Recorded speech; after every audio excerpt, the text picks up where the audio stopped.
Donc, chers collègues et amis, nous allons voir ensemble quoi de neuf dans les tumeurs à surgence de l'os ou TCG. Les TCG sont des tumeurs localement agressives au niveau de l'os mature, dans les régions métaphysaires des os et au niveau axial. Elles sont caractérisées par leur extension dans les parties molles, le risque fréquent de récidive de 20 à 60% des cas, leur possibilité de transformation maligne dans 1 à 4% des cas, et leur implant pulmonaire ou métastase pulmonaire aussi dans moins de 4% des cas. Lorsqu'on compare conventionnel par rapport au TCG qui se développe sur une maladie de Paget, ces dernières sont de localisation axiale, alors que les TCG conventionnels sont périphériques. Série de 1305 de TCG colligés entre 1900 et 2009 à l'Institut Risoli en Italie. Il y avait 6 cas associés et 4 cas multicentriques. Les TCG surviennent habituellement à un âge moyen de 32 ans, à dominance féminine. Elles sont surtout de localisation au niveau du genou dans plus de 50% des cas. Vient ensuite la localisation au niveau du radius dans environ 10% des cas, puis la localisation au niveau du fémur proximal, de l'humérus proximal et du sacrum. Dans la démarche diagnostique, la radiologie occupe une place importante. Elle peut se baser sur la radiologie conventionnelle, ou bien l'IRM, ou la scène pour la recherche de formes multicentriques qui représentent moins de 1% des cas. Le PET scan n'a pas d'indication en phase diagnostique. La radiologie conventionnelle a permis à Campanacci de classer ces tumeurs en 3 grades.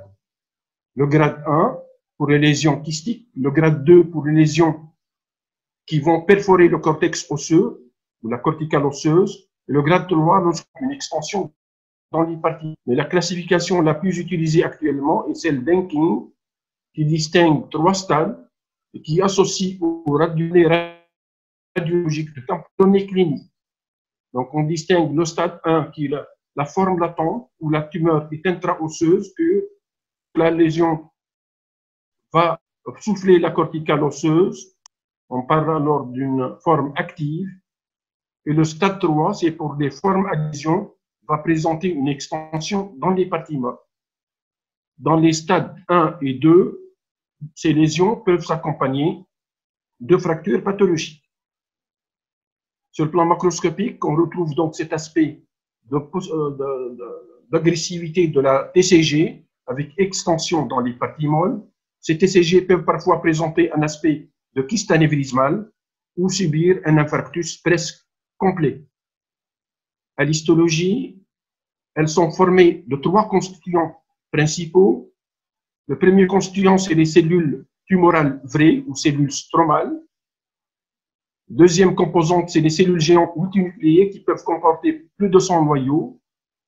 Ces cellules géantes sont habituellement régulièrement réparties au niveau de la tumeur.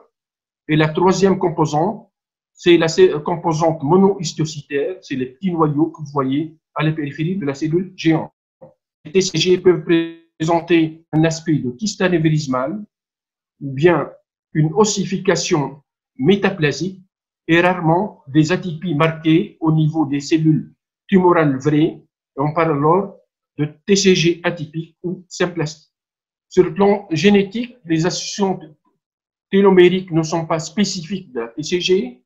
Par contre, la découverte depuis 2015 d'une mutation driver au niveau de l'histone 3.3 en position G34W a été vraiment marquante. Elle est retrouvée dans 92 à 98% des TCG et elle est même retrouvée sur les TCG récidivants ou les TCG qui ont subi une transformation maligne et les TCG métastatiques. Et l'élément, cette mutation est actuellement possible à étudier par immunohistochimie. Donc, quand on compare ces modifications, les mutations génétiques TCG conventionnelles et TCG associées à la maladie de Paget, dans la TCG donc conventionnelle, se fait au niveau de 10.3 en position G34, elle va aboutir à des modifications au niveau des cellules mésenchymateuses primitives ou cellules stromales, vont induire l'osteoblastogénèse et former ensemble la tumeur à cellules géantes. Dans les TCG les mutations surviennent au niveau Z3 et ces mutations atteignent à la fois les mésenchymateuses et les cellules géantes. Ces doubles mutations au niveau des cellules géantes vont avoir une TCG habituellement plus agressive que dans les TCG conventionnels. Donc, il y a eu beaucoup de concernant la pathologie des TCG à travers la découverte par l'immunohistochimie d'un marqueur H3.34W.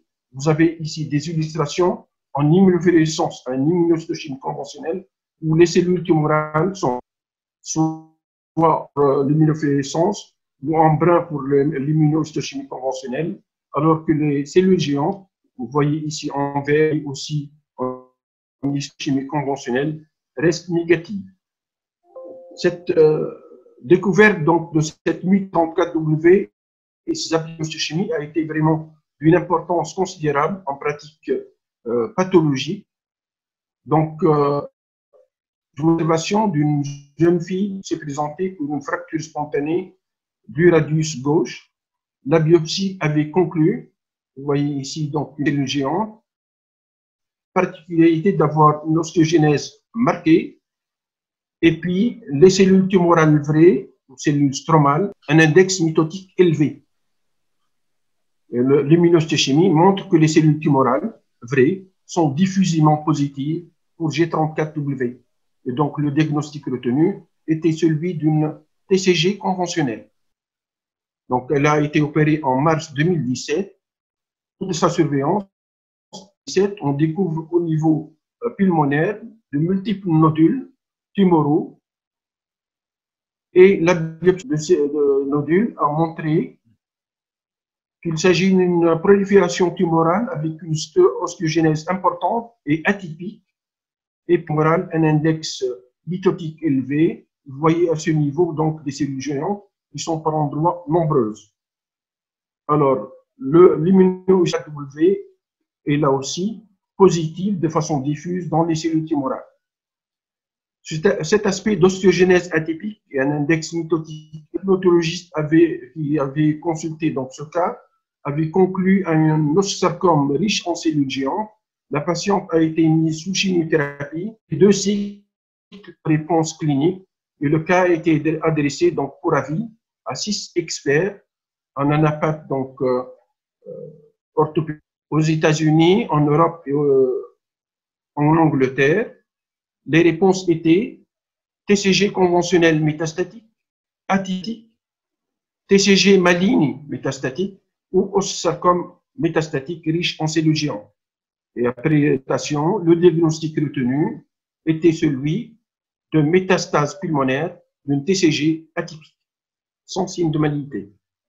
La découverte de cette 34W a aussi eu une importance dans la nouvelle classification OMS 2020 des tumeurs. Je vous montre ici 2 importants. Vous avez ici, sur cette image radiologique, chez un jeune homme de 21 lésion au niveau de l'extrémité supérieure qui, radiologiquement, a toutes les caractéristiques d'une lésion bénigne. Sur le plan histologique, elle a aussi toutes les caractéristiques d'un histocytome fibreux bénin, avec cette prolifération physio-cellulaire storiforme, ces cellules claires histocytaires ou xanthomateuses. On avait appliqué la chimie de G34W. Les cellules tumorales étaient diffusément positives. Il s'agit donc d'une TCG osseuse, histocytome fibreux bénin. Et dans la classification OMS des tumeurs osseuses 2020, l'histocytome fibreux bénin a été complètement éliminé des tumeurs osseuses. Deuxième cas, c'est un jeune homme aussi de 28 ans pour une lésion donc ostéolytique agressive au niveau de l'extrémité supérieure du tibia en juxta-articulaire. Biopsie au niveau de cette lésion montre qu'il s'agit d'une image qui rappelle l'osteosarcome télangiectasique avec des cavités sanguines et des cloisons qui séparent une production de matrice ostéoïde, une prolifération sarcomateuses avec des atypies marquées et un index mitotique. Donc, histologiquement, c'est l'aspect classique d'un osteosarcome télangiectasique.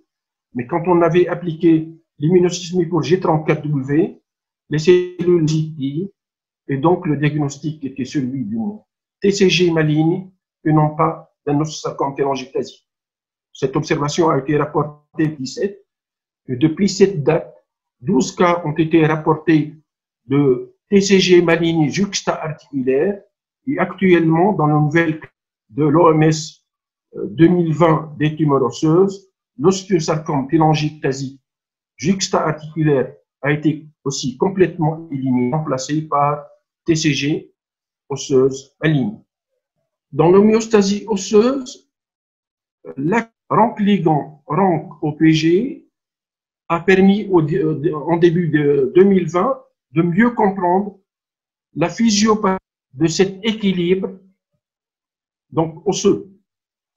Cette homéostasie osseuse est basée d'un côté sur la formation, de l'autre côté sur la résorption osseuse, avec un équilibre entre les deux. Cet équilibre est assuré par cette triade RANK-ligand RANK-OPG. OPG veut dire ostéoprotégérine. RANK-ligand et ostéoprogétérine ou OPG sont sécrétés par les ostéoblastes ou précurseurs. Ces précurseurs proviennent des cellules mésenchymateuses primitives. RANK-ligand, lorsqu'il est libéré par les ostéoblastes, il va activer les cellules monohistiocytaires qui vont fusionner pour former les préostéoclastes, puis ensuite les ostéoclastes, et la fixation de RANK-ligand sur RANK des ostéoclastes va les activer et va assurer la résorption osseuse. Et cet équilibre entre formation et résorption osseuse est assuré par l'OPG. L'OPG va servir comme régulateur. C'est un récepteur LER qui va se fixer sur RANK-ligand. Il va le bloquer pour inhiber ainsi l'ostéoclastogenèse et l'activité ostéoclastique. Que va faire le denosumab? Le denosumab va jouer le rôle d'OPG. Il va se fixer sur RANK-ligand et va donc bloquer l'ostéoclastogenèse et ainsi il va favoriser plutôt la formation osseuse et c'est la raison pour laquelle dans la tumeur acélugiante va apparaître donc l'ostéosclérose intratumorale. Bien sûr, dans cette réaction du denosumab, il y a bien entendu l'intervention de l'environnement tumoral qui est représenté principalement par le système immunitaire et le statut hormonal, particulièrement les œstrogènes.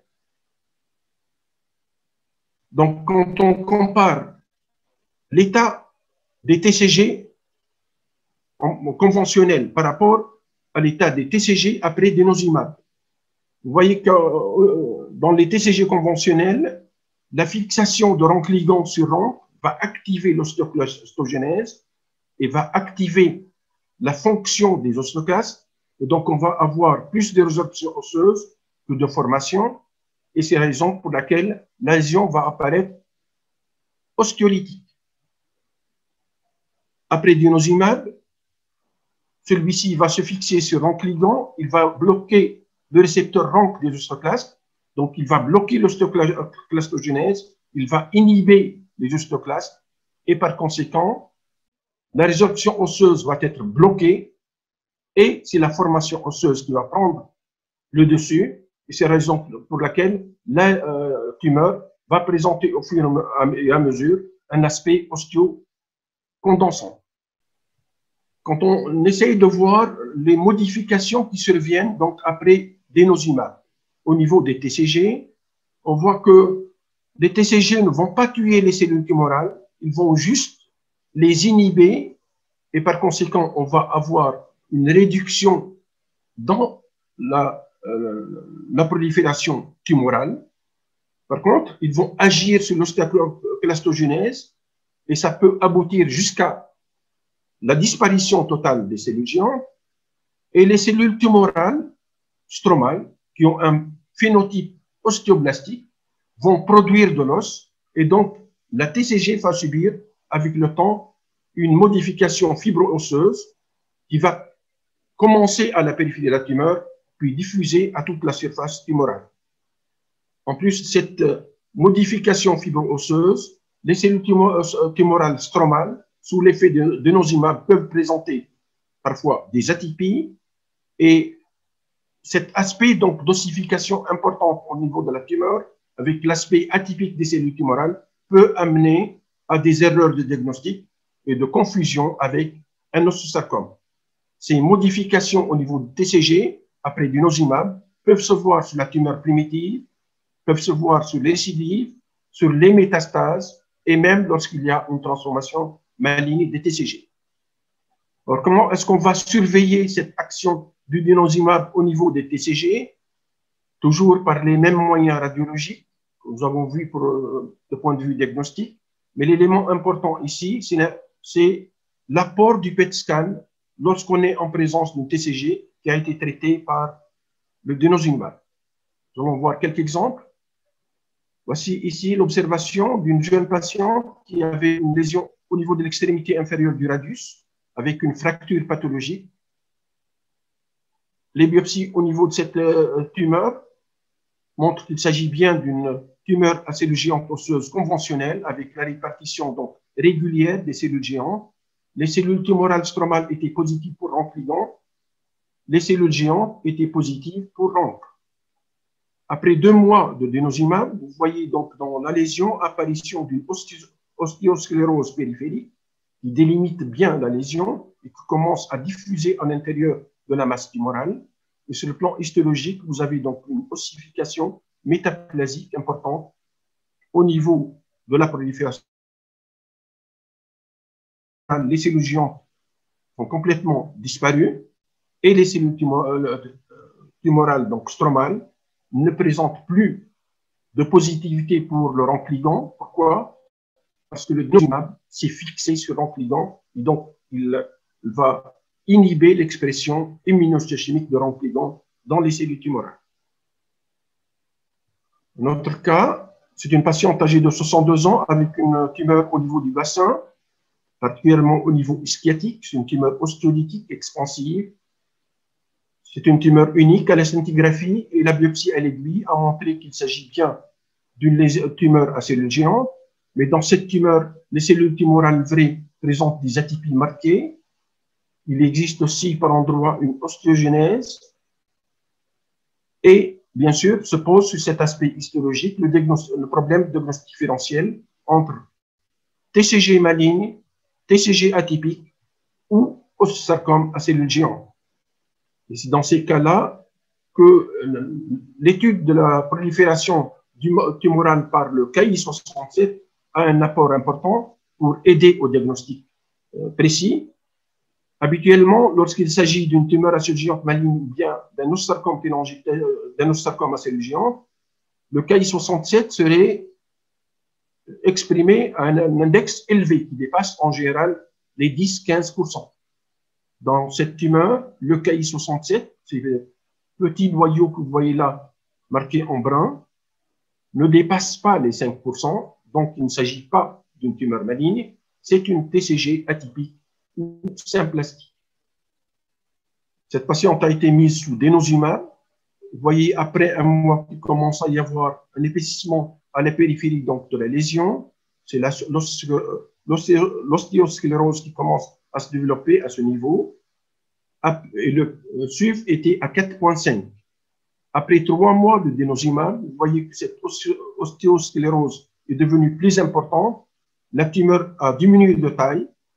Et puis, le SUV est né que de 4. C'est à ce moment-là que la patiente a été opérée. Vous voyez ici l'exégèse complète de cette lésion, avec en périphérie une coque d'ostéosclérose. Cette ostéosclérose commence à s'étendre à l'intérieur de la tumeur.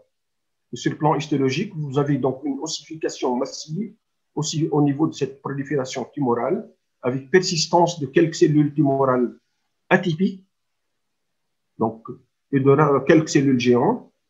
Et puis, vous voyez donc ici les atypies marquées au niveau des cellules. Nous avons refait donc le KI67 et là, l'index de prolifération est toujours inférieur à 5%. Donc, il s'agissait bien d'une tumeur ascellégante symplastique ou atypique avec des modifications post-denosumab à cause de cette ostéosclérose importante sans signe de malignité. Ceci m'amène à parler des TCG malignes qui représentent moins de 4% des cas, 4% au maximum. Les TCG malignes primitives ne représentent que 1,6%. Ce sont en général des sarcomes de grade bas ou intermédiaire. Il faut juste indiquer ici que les TCG associées à une maladie de Paget, lorsqu'elles sont malignes, elles sont nettement plus agressives que les TCG malignes conventionnelles et la survie à 5 ans ne dépasse pas les 50%. Les TCG malignes secondaires représentent 2,4%. Ce sont en général des sarcomes de haut grade à type d'ossarcome, dans 70% des cas, ou de sarcome indifférencié, avec un pronostic mauvais. La survie à 5 ans sans maladie ne dépasse pas les 32%. Depuis l'avènement de denosumab, ces TCG malignes secondaires peuvent survenir après denosumab ou après radiothérapie. L'intervalle de temps pour la radiothérapie est en moyenne de 8 ans. Il n'est que de 1 an pour après denosumab. Depuis donc le début de l'utilisation du denosumab jusqu'à présent, il y a 18 cas de TCG malignes après usage du denosumab. Vous voyez que l'élément marquant, c'est cet intervalle vraiment réduit de temps entre le début de l'usage de denosumab et l'apparition de la transformation maligne. Vous voyez ici, après 2 mois, il y a eu apparition de cette transformation maligne et le délai maximum après denosumab est de 34 mois. Alors que dans la radiothérapie, ce délai peut aller de 3 ans jusqu'à 15 ans. Donc, l'élément aussi marquant, la majorité de ces tumeurs sont des ossarcomes, donc presque 80% des cas. Et puis, sur les malades qui ont eu un suivi, le décès était rapide, après 3 ans, dans 60% des cas. Le denosumab a été aussi incriminé dans l'augmentation du risque de récidive après traitement au denosumab associé au curetage, comparativement au curetage seul. Vous voyez ici plusieurs séries qui sont rapportées en 2020. Vous voyez qu'il y a une nette différence entre le risque de récidive après curetage seul par rapport au curetage associé au denosumab. Vous voyez ici, c'est multiplié par presque 4 fois, 60%. Vous avez dans une autre étude 39% après curetage seul, 100% après usage du denosumab associé au curetage. Et donc, les chiffres de risque de récidive après denosumab varient de 2 à 3 ou 4 fois plus que le curetage seul. P62, dans une étude récente publiée en août dernier à propos de P62 comme promoteur de prolifération des cellules, il a été démontré que l'expression élevée de P62 dans les cellules tumorales d'une TCG a une relation étroite avec les récidives précoces des TCG. Et cette découverte est d'une importance considérable parce qu'elle peut aider dans l'avenir, 1, à planifier notre attitude thérapeutique chirurgicale, et 2, à promouvoir les recherches pour les thérapies ciblées contre P62. Dans cet ordre, il existe actuellement aussi des recherches pour des thérapies ciblées dirigées contre G34W, partant du fait que cette mutation H3.3 G34W est une mutation driver de tumorigénèse bien démontrée et d'une importante efficacité, aussi bien diagnostique et j'espère dans l'avenir aussi thérapie. Merci pour votre attention.